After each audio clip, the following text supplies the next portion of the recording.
thought about kind of giving my response to the Addams Family, because I don't necessarily respond to everything. I think I got a comment the other day. I don't know if they were joking or not, but I think it probably was real. Somebody saw my video I made on the Rings of Power, and they were like, dude, where are your She-Hulk videos? Like, okay, you're against Rings of Power. What you need to, or what about all these other channels are talking about She-Hulk too? Where are your She-Hulk videos? I'm not one of those other channels.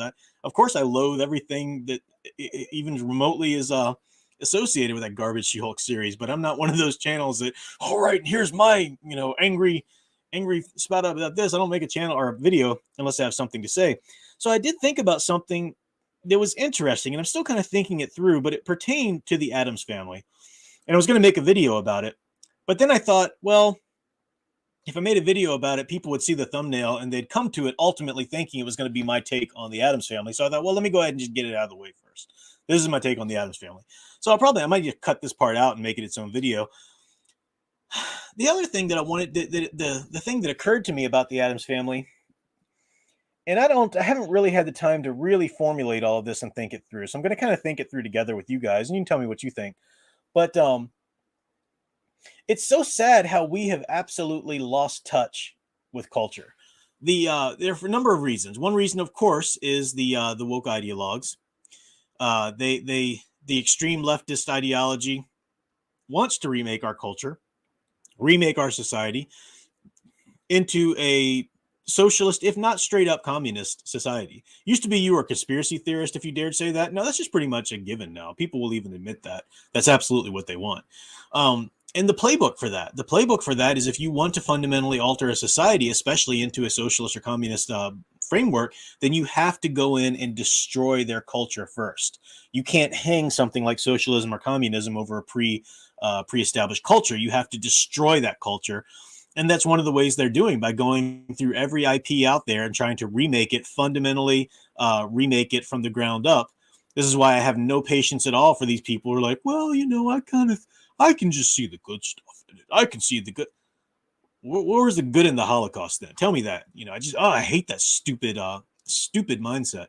Because you can see what people are doing. It's a culture war. There's a war. She-Hulk is a straight up war on culture. And people are just like, that's an extreme version. Rings of Power is extreme, but it still exists in other things too. But as soon as I start mentioning something that people kind of like, then, oh, no, but that one's actually really good. I kind of like that one, so I don't want to agree with you on that one. Either fight or don't fight. Stop running around saying, I like that battle, but not that one. I got kind of off track there. I went down a rabbit hole with that. But they do try to fundamentally alter culture. And one of the ways they do that is try to. So that's one aspect of it. The other aspect of why we are so out of touch with our own culture today might have some connections to that, but it's the fact that the next generation today, like people who would be my students today, I've talked about it before. They don't have the attention spans. They're not aware of anything that didn't happen 10 minutes ago and only lasted for about 15 seconds. If it happened within 10 minutes ago and it only required about 15 seconds of their attention span, then they're aware of it. But they don't know. I'll give you an example of how much has changed. When the 90s Addams Family movie came out, when did that first one come out? Was it 90 or 92 or something like that? I lose track of the dates. I know somebody will look it up there. I remember I had never watched the Addams Family show at that point. No, I did. I liked watching Nick at Night back when they actually played classic TV. I liked all stuff like that. But I'd never watched the Addams Family show, and I saw the previews, the trailers for this movie, The Addams Family, and it looked fun. Creepy, kooky. I loved Halloween stuff. It looked fun. So I got interested in it, and one of the things I did to get interested in it was go back, 1992. Thank you, Final Fantasy fan. So I would have been like 11 or 12. One of the things I did was go back and watch the original show, caught reruns whenever I could, and I loved it. And I didn't see any. Obviously, that's in black and white. It's played more for laughs and whatnot. So was the movies played for laughs, but it was a kookier style humor than say the movies were. And I didn't see any disparity between the two of those because, okay, yeah, it's still the same thing. It's still that. And I went and got I remember for Christmas, I got a collection of the Addams Family cartoons, the original Charles Addams. Went through, read them, thought they were great, wonderful. I was drawing the characters, and it was. I thought, okay, this thing called the Addams Family is coming out. It looks like something I'm going to enjoy. I want to know the roots of it. I want to know the incarnations of its past, and I think that was more common back in that day, not for everybody, but when Batman '89 Batman came out, uh, just the buzz about the movie got me incredibly excited for it. I remember they started playing reruns of Batman '66, which I watched every episode I possibly could and loved it, knowing that this was obviously a very different Batman than the take we were going to get in Tim Burton's film. But I still saw the seminal center of the character there, a hero, a detective hero who fights for the good, and whatnot. I was reading the comics, any comics. It didn't matter if they were, people were, once I was getting into comics at that point, because it was one of the ways I was really learning and getting hooked on reading. It was, people were just giving me any comics they had, and, when they grew up or whatever. So I would get comics from all kinds of eras of Batman and just ate it all up. Loved it. I didn't see any, break in that, because it was still the center of the character was still there. And a lot of my friends who were into Batman were doing that as well. I couldn't imagine somebody's from today's generation doing that. Most of the people, I think, at least the younger people who are going to watch the Tim Burton's Wednesday series, are not going to have a clue, even about the 90s films, because that was just so long ago. Oh, I mean, it's just, and I know that every person, when they get older, I'm in my 40s, every person's like, oh, what is this generation coming to? I get that, but I do think we can see a greater change right now, a greater break in a society's grasp of their own culture right now than we've ever had before. Blame it on technology, blame it on the ideologues, blame it on just the shrinking attention spans, whatever. But it's a real issue. It's a real problem. So what are the consequences of that? Well, I mean, for the ideologues actually wanting to remake something, there's a consequence you play into their hands. But the consequences of that are the new iterations that you receive of these myths don't actually have that core center of the characters or of the story of the myth in place anymore. People are now thinking that I can do any version of anything. Let's do an Addams Family cartoon, but they're chickens. No, that is stupid. Well, yeah, it's just another version. This is what I'm always going up against. People, don't understand Superman, or are trying to, argue that the DC Snyderverse or whatever is real. Like, no, it's not. That's a fundamentally it's built on a fundamental misunderstanding of who these characters and what that universe is. It's not just another version. It's the core seminal center of the character in the myth is gone. That's what it's like. That's the I'm not saying that Tim Burton's Addams Family is going to be like this, but it could. That's the consequence when we're out of touch with our culture. Do people even know, like, people in the United States, do you even know about the history anymore? The average person on the street doesn't even know what kind of government style we have.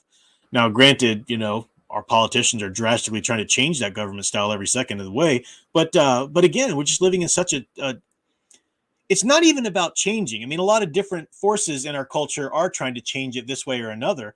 But the real problem is that we've just lost that sense of our foundation, of our cultural roots, and it's tragic. It used to be that you could have a new version, quote unquote, of a character like Superman or He-Man or whatever, but everybody knew that archetype, if it was strong enough, what it should be and what it should stand for. I mean, it's not even remotely beyond the pale now for us to say, or Hollywood to announce that they're going to do a G.I. Joe movie, but it's about a Vietnam vet. And, he and Scarlet and Snake Eyes and everything like that, they're tired of the American lies and blah, blah, blah. I mean, like, that's fundamentally not what the whole point of G.I. Joe was. A positive, view of the American way and the American fight and so forth. But that's just the kind of culturalist drifting time we live in, which is just so bizarre and so sad. And you can't talk to these students. You can't, I've said before, when you try and show movies or whatever, or I try and show movies in class, movie, it's going to be so long. It's like, and I see them before class scrolling their TikTok. Scroll. Like, that's literally what they have attention spans for. And, man, God help our culture today. It's just insane. Let me get to this super chat from Andres Hernandez. Thank you so much, dude, for the $5 super chat. says, as a college professor, does it surprise you when you meet a younger person who doesn't like much of the new Star Wars or Marvel stuff? I do meet them from time to time. So I'm speaking in generalities.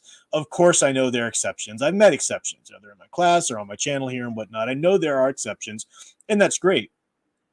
It's great, but there are far too few exceptions to affect any change right now. I'm not trying to be all doom and gloom. I think, there's always a way out, but it's, I don't know exactly what it is. I mean, something will have to come out for people to get really excited about. I saw a video clip, and I'll move on to the anime stuff in a second because I don't want to go too long with this. But I saw a video clip where it was actually someone was talking to Vanilla Ice. Remember Vanilla Ice from the 90s, and they were asking him, why are people so into the 90s still? Because there's still even with young kids, there's still this retro kind of 90s thing, wanting to wear Nirvana shirts and Air Jordans and stuff like that. And he was saying it's because that was like, he says it was one of the last time periods. I don't know if that's technically true. I think you could maybe make an argument for the early 2000s kind of being like this too. I don't know, though. I'm not really trying to make the argument one way or the other. But he said that the 90s were one of the last time periods in which you actually had a culture. There was actually something in style, like Air Jordans came out and everybody wanted to go get it. A band came out and everybody liked to listen to it, or, they had their band versus this band. Movies came out and they hit the theater and everybody wanted to go see them, and they really, spoke to the culture for that time period or whatever. We just don't have that anymore culturally because part of it, again, is the ideologues trying to break down, no, there's no such thing as something that's popular or something that's in. You be you, and you're already amazing as long as you're not a white straight male. But the other part of it is the technology, has got us more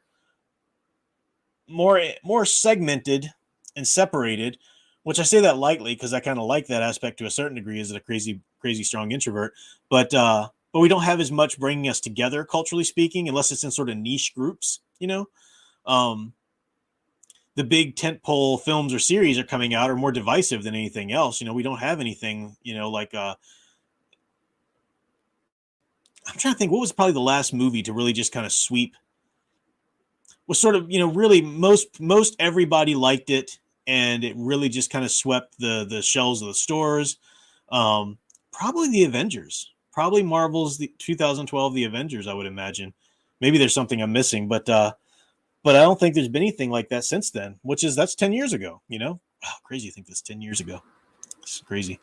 But anyway, so yeah, we're missing culture. Kids are missing culture. There's this wonderful memes that talk about how you don't get to wear a band's t-shirt if you can't even tell me one of their songs, or you don't even know anything about that band. No, you don't get to wear the Aerosmith or Nirvana t-shirt because you think it just sort of looks cool. No,